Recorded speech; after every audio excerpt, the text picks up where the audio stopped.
आप सभी का स्वागत है तथागत एडुजोन पर। उत्तर प्रदेश लेखपाल की जो टेस्ट सीरीज का आज हम दूसरा टेस्ट देखेंगे। पहला टेस्ट हो चुका है, आप प्लेलिस्ट में ऊपर जाकर ही मिल जाएगा। बाकी जो इसका लिंक रहेगा वीडियो, उसके डिस्क्रिप्शन में भी लिंक डाल दिया जाएगा।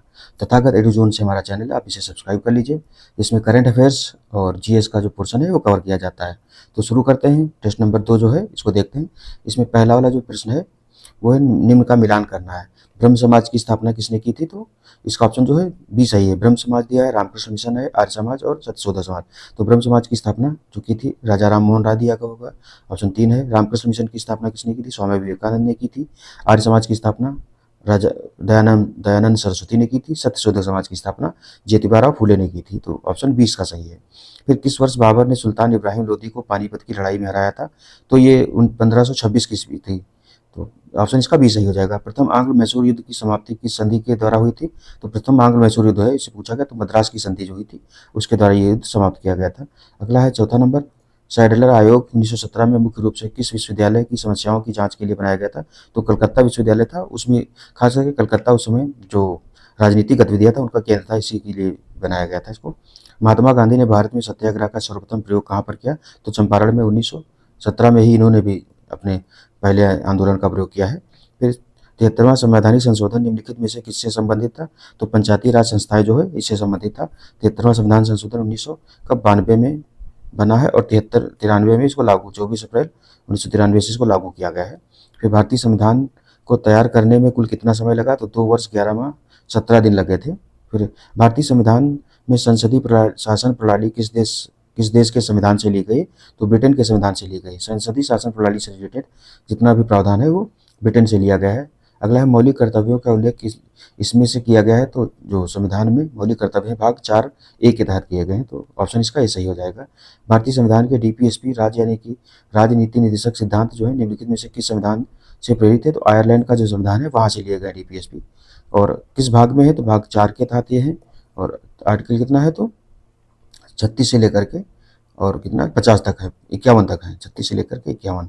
फिर निम्नलिखित में से कौन सी चट्टान अत्यधिक ताप या दबाव द्वारा रूपों में परिवर्तित जो कायांतरित चट्टान है यही परिवर्तित होती है। फिर स्वर्णिम अर्धचंद्र जो है क्षेत्र किन देशों के को मिलाकर है? तो पाकिस्तान, ईरान, अफगानिस्तान।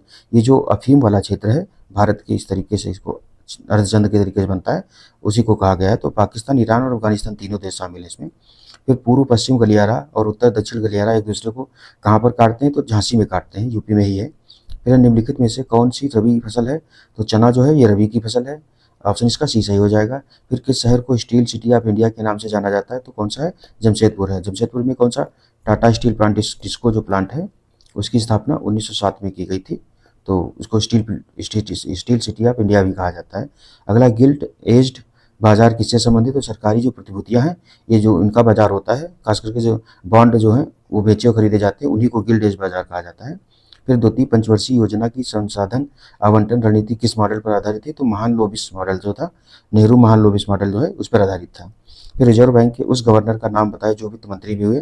तो CD देशमुख जो थे ये रिजर्व बैंक के गवर्नर हैं, जो वित्त मंत्री भी रह चुके थे। फिर रबी विपणन वर्ष 2025-26 में गेहूं का एमएसपी ये पहले भी आ चुका है। तो कितना 2425 था, लेकिन अभी कितना 2550 के आसपास कुछ है। फिर वर्ष 2011 की जनगणना के अनुसार निम्नलिखित में से किस राज्य में साक्षरता सर्वाधिक थी? तो मणिपुर में सर्वाधिक थी। 2000 अभी जनगणना वाला जो होने जा रही है उसका आंकड़ा तो नहीं आएगा, अभी 2011 वाला ही आंकड़ा मेन रहेगा। फिर समान कार्य करने वाले विभिन्न अंगों के समूह को कहते हैं? तो क्या कहते हैं? अंग प्रणाली कहते हैं।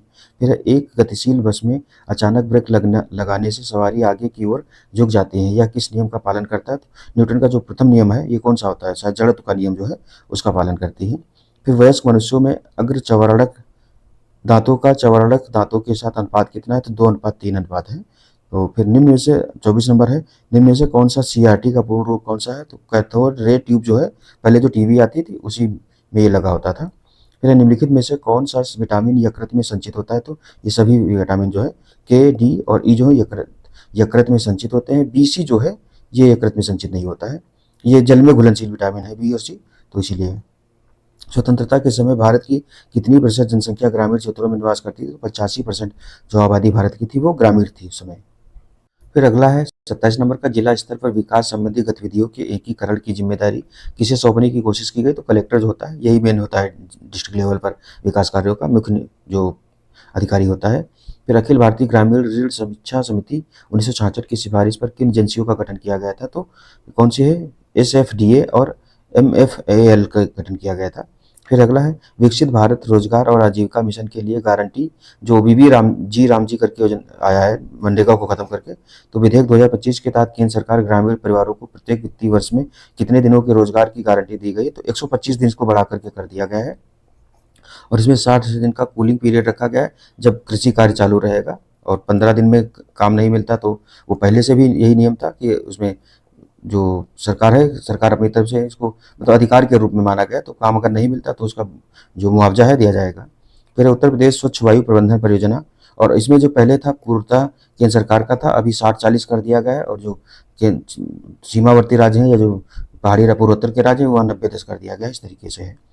फिर उत्तर प्रदेश स्वच्छ वायु प्रबंधन परियोजना यूपी कैंप किस अंतर्राष्ट्रीय संस्था की मदद से चलाई जा रही है, तो ये विश्व बैंक जो है इसकी उस अंतर्राष्ट्रीय संस्था की मदद से चलाई जा रही है। अगला है पुस्तक सनातन संस्कृति की अटल दृष्टि के लेखक कौन है, तो वासुदेव देवनान है। तो पुस्तक का क्या नाम है, सनातन संस्कृति की अटल दृष्टि। फिर 10 अक्टूबर 2025 को नोबेल शांति पुरस्कार 2025 की घोषणा की गई, इससे संबंधित निम्न कथनों पर विचार करना। क्या है, इस वर्ष यह पुरस्कार वेनेजुएला की मारिया कोरिना मचांडो को प्रदान किया है, सही है। यह पुरस्कार पाने वाली 15वीं महिला होंगी, तो ये केवल एक सही है। फिर 26-27 दिसंबर 2025 के मध्य आतंकवाद निरोधी सम्मेलन 2025 का आयोजन कहाँ किया गया, तो नई दिल्ली में ही किया गया है। फिर अगला है निम्न कथनों पर विचार कीजिए, तो 10 दिसंबर 2025 को विश्व भर में मानव अधिकार दिवस मनाया जाता है, हर साल 10 दिसंबर को ही मनाया जाता है। इस वर्ष इस दिवस का मुख्य विषय क्या था, तो ह्यूमन राइट्स और ड्यूटी और एवरीडे एसेंशियल्स, तो जो ये दोनों सही हैं, एक और दोनों। फिर 35 है 15 से 25 फरवरी 2026 के मध्य बहुराष्ट्रीय नौसैनिक अभ्यास मिलन 2026 कहाँ आयोजित किया जाएगा, तो विशाखापट्टनम में आयोजित किया जाएगा, हो चुका होगा अब। तो भारत के निम्न के स्थानों में से कौन सा स्थान मैंग्रोव वनस्पति के लिए प्रसिद्ध है, तो सुंदरबन जो है सबसे ज़्यादा भारत में जो मैंग्रोव वनस्पति है वो सुंदरबन में पाई जाती है। फिर गुजरात जो वाला जो कच्छ वाला एरिया है उधर पाई जाती है, उसके बाद में फिर आंध्र प्रदेश है और अंडमान निकोबार जो क्षेत्र है वहाँ भी पाई जाती है। फिर है निम्नलिखित क्षेत्रों में से किसमें उत्कृष्ट उपलब्धि के लिए वैश्विक 500 पुरस्कार दिया जाता है, तो पर्यावरण संरक्षण के लिए जो वैश्विक जो ग्लोबल 500 पुरस्कार जो है ये पर्यावरण संरक्षण से संबंधित है। फिर निम्नलिखित वृक्षों में कौन पारिस्थितिकी मित्र नहीं है, तो यूकेलिप्टस को ही पर्यावरणीय संकट माना जाता है। फिर निम्नलिखित में से कौन सा वैश्विक तापवृद्धि ग्लोबल वार्मिंग का प्रभाव है, तो प्रभाव कौन कौन से हैं, समुद्र जल तल का बढ़ना, हिमनद का पिघलना, फिर है बीमारियों का फैलना, प्रवाल व्यक्तियों का व्यंजन होना, ये सारे ही हैं। जो ग्लोबल वार्मिंग बढ़ रही है उसके दुष्परिणाम ये सभी हैं। फिर है पृथ्वी का सर्वाधिक बृहद पारिस्थितिकी तंत्र निम्न में से कौन सा है, तो जैवमंडल जो है ये इसको जैवमंडल को बायोम जो है पृथ्वी का सबसे बड़ा बृहद पारिस्थितिकी तंत्र है। निम्न में से कौन सा एक पारिस्थितिकी संतुलन बनाए रखने में मदद नहीं करता, तो कौन सा है, वनों को अगर काटा जाता है तो ये पारिस्थितिकी संतुलन को बिगाड़ते हैं। फिर निम्नलिखित घटनाओं को उनके प्रारंभ करने के कालानुक्रम में व्यवस्थित करें और नीचे कूट कर सहायता से इसको सही करना है। तो वन्य जीव संरक्षण अधिनियम कब पारित हुआ था, ऊपर आ चुका है एक बार, तो 1972 में वन्य जीव संरक्षण अधिनियम पारित हुआ था। उसके बाद में जैव विविधता अधिनियम 2002 में पारित किया गया था और 2003 से इसको लागू किया गया है। प्रोजेक्ट टाइगर 1973 में आया था और प्रोजेक्ट हाथी शायद 1992 में शुरू किया गया था। तो इस तरीके से कौन सा सही हो जाएगा, ऑप्शन बी सही हो जाएगा, 1, 3, 4, 2। फिर वह जैव विविधता ह्रास का मुख्य कारण क्या है, तो प्राकृतिक आवासी जो विनाश होता है ये जैव विविधता के लिए मुख्य विनाश का कारण है।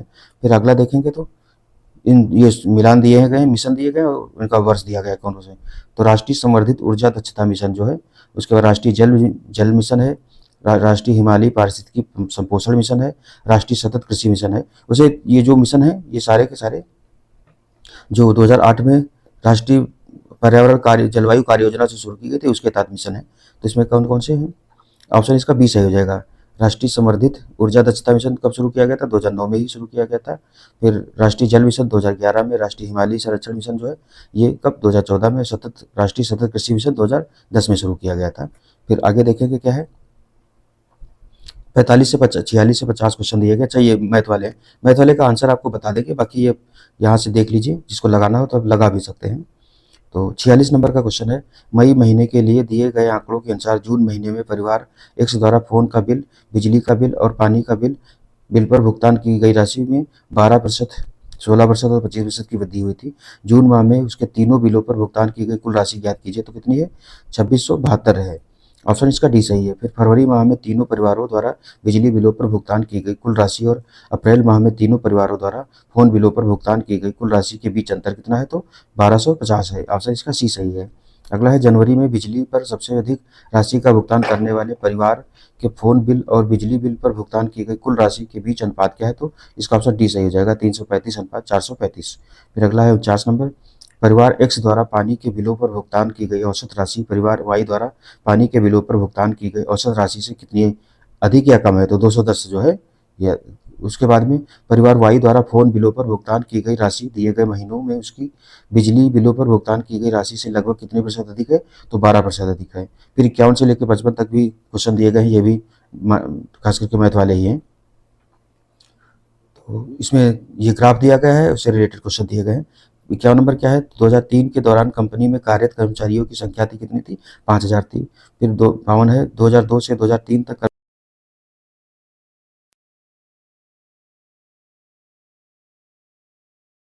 फिर अगला क्वेश्चन है 53 नंबर का, 2003 में कंपनी में काम करने वाले कर्मचारियों की संख्या 2006 में कंपनी में काम करने वाले कर्मचारियों की संख्या का लगभग कितने प्रतिशत थी? तो ये 96.15% थी। ऑप्शन इसका ए सही हो जाएगा। अगला, दी गई अवधि के दौरान किसी भी वर्ष में कंपनी में शामिल होने वाले कर्मचारियों की न्यूनतम संख्या का कंपनी छोड़ने वाले कर्मचारियों की अधिकतम संख्या से अनुपात कितना है? तो 9:13 है। 55 है, किस वर्ष में पिछले वर्ष की तुलना में कंपनी छोड़ने वाले कर्मचारियों की संख्या में प्रतिशत वृद्धि या कमी अधिकतम है? तो 2002 में है ये।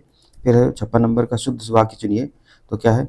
बी ऑप्शन इसका जो है, वाह कितना सुंदर दृश्य है। तो वाह के बाद में विस्मयबोधक चिन्ह है, वाह कितना सुंदर दृश्य है। फिर अगला है 57, घोटक का सही तद्भव रूप क्या है? तो घोड़ा का जो है, घोटक जो होता है ये तत्सम रूप है और घोटक जो है घोड़ा, ये तद्भव है। अगला है, महापौर महानगर पालिका को लिखे जाने वाला शिकायत पत्र किस श्रेणी में आएगा? तो ये कार्यालय पत्र में आ जाएगा। फिर सामयिक शब्द से जिस सामासिक शब्द में पूर्व पद और उत्तर पद गौड़ होते हैं और कोई तीसरा पद प्रधान होता है, वहाँ कौन सा समास होता है? तो ये बहुब्रीहि समास होता है। उसके बाद में निम्नलिखित में से कौन सा वाक्य तुरंत वाक्य संयुक्त वाक्य का उदाहरण है? तो संयुक्त वाक्य कौन सा है? ऑप्शन सी, जो शाम हुई और गाय घर लौट आई। उसके बाद निम्नलिखित में से कौन सा सही विलोम शब्द युग्म नहीं है? तो ये ऑप्शन इसका ए सही है। सदाचार का दुराचार होना चाहिए था, इसमें क्या दुराचारी दिया है। सम का विषम, समर्थक का विरोधी और समष्टि का व्यष्टि होता है। फिर यह मुंह और मसूर की दाल लोकोक्ति का अर्थ क्या होता है? तो अपनी औकात से बढ़कर के होना या चाहना, मतलब जो अपनी मतलब स्थिति से ज़्यादा बढ़कर के बात करना। फिर कव्वाली शब्द में कौन सा लिंग है? तो स्त्रीलिंग जो है कव्वाली। उसके बाद में अगला है, शुद्ध वर्तनी का चयन कीजिए। तो महत्वाकांक्षा जो है, ऑप्शन इसका बी सही हो जाएगा, महत्वाकांक्षा। फिर 65 नंबर है, र का विवरण क्या है? तो वर्ष लुंठित सघोष अल्पप्राण व्यंजन के रूप में इसको जो वर्णन किया जाता है। अगला है 66 नंबर, माइक्रोसॉफ्ट एक्सेल में वर्कबुक का एक संग्रह होता है, तो वर्कशीट जो होती है ये होती है। फिर निम्न में से कौन सा कंप्यूटर वायरस दस्तावेज की फॉर्मेटिंग को नुकसान पहुंचाता है और इसे एडिट करने की अनुमति नहीं देता है? तो माइक्रो वायरस जो है ये है। फिर अगला है, शब्द आर्टिफिशियल इंटेलिजेंस किसने गढ़ा था? तो जॉन मैककार्थी जो थे, इन्होंने एआई का यूज सबसे पहले इन्होंने किया था। फिर एक कीबोर्ड का उपयोग करके किसी डायलॉग बॉक्स या मेनू में ऑप्शन के माध्यम से नेविगेट करते समय टैब कुंजी का प्राथमिक कार्य क्या है? तो ऑप्शन इसका डी सही है, फोकस को अगले उपलब्ध ऑप्शन या कंट्रोल पर मूव करना।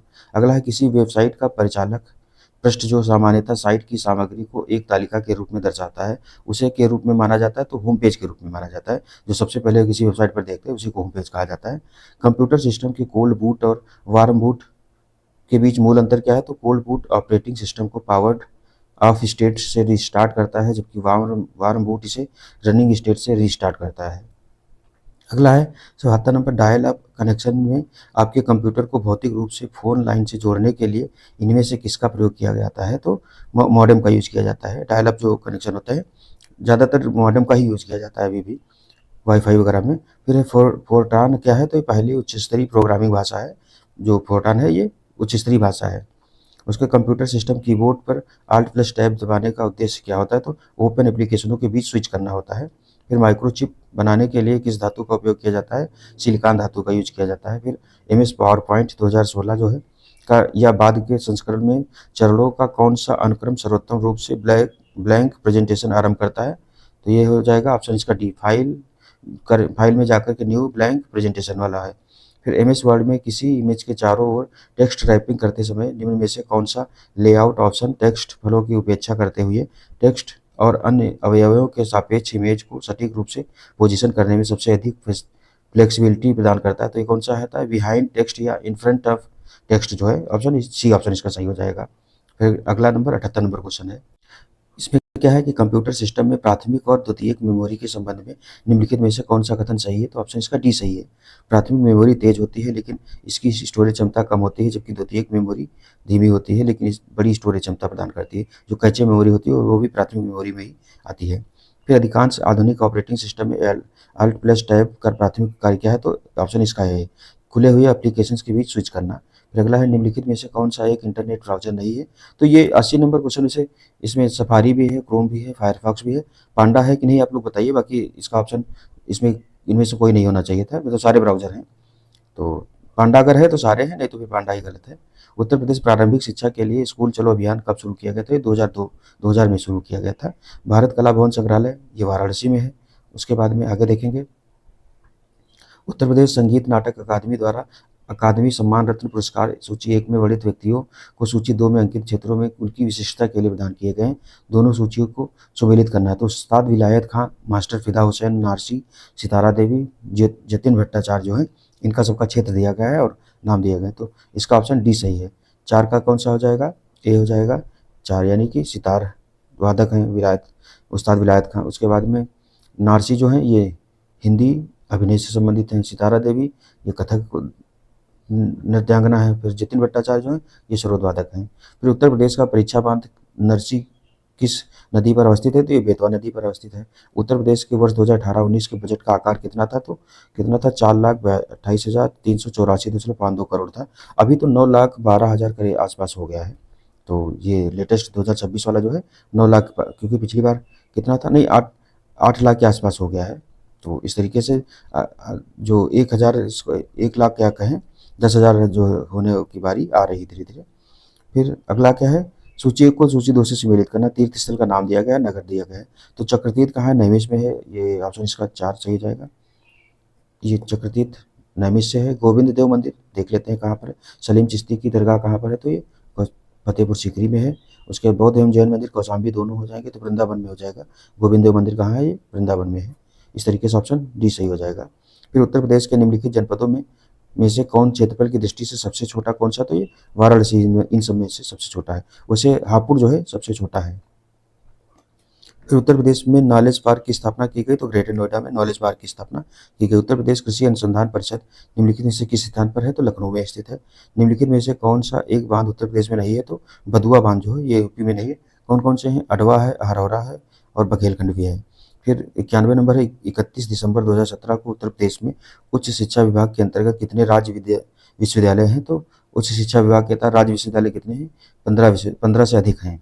फिर 92 नंबर है, निम्नलिखित में से किस नगर में राज्य ललित कला अकादमी उत्तर प्रदेश अवस्थित, तो ये तो लखनऊ में है। उत्तर प्रदेश के संदर्भ में निम्नलिखित कथनों में से कौन सा सही, तो उत्तर प्रदेश 9 आर्थिक क्षेत्रों में बटा है। 11 ये पुराना वाला ही दे दिया है, दोनों नहीं है।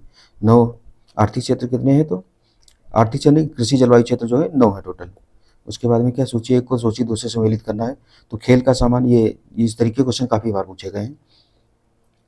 तो इसमें ऑप्शन इसका बी सही है। देख लेते हैं, खेल का सामान दिया सलाई दिया है, पीतल का सामान और लकड़ी पर नक्काशी। तो पीतल वाला सामान में मुरादाबाद लगा देंगे सर, अगर इस तरीके से मिलान भी करना हो, नहीं भी आ रहे हो।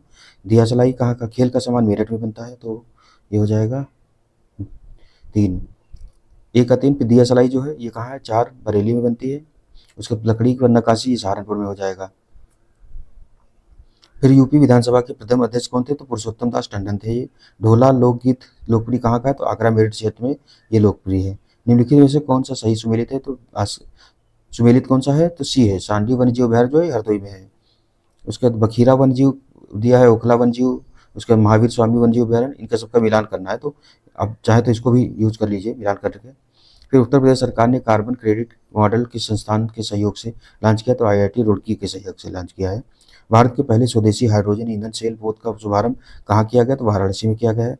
बनारस लोकोमोटिव वर्क्स ने किस देश को स्वदेशी लोकोमोटिव वर्क्स का निर्माण किया? तो मोजाम्बिक को किया है। तो इस तरीके से 100 क्वेश्चन जो थे ये हो गए हैं। वीडियो कैसा लगा ज़रूर बताइएगा और चैनल को सब्सक्राइब करिए, वीडियो को शेयर और लाइक करना ना भूलें। बाकी मिलते हैं नेक्स्ट लेक्चर में, तब तक के लिए आप लोग अपना रिवीजन करते रहिए। धन्यवाद। जय हिंद, जय भारत।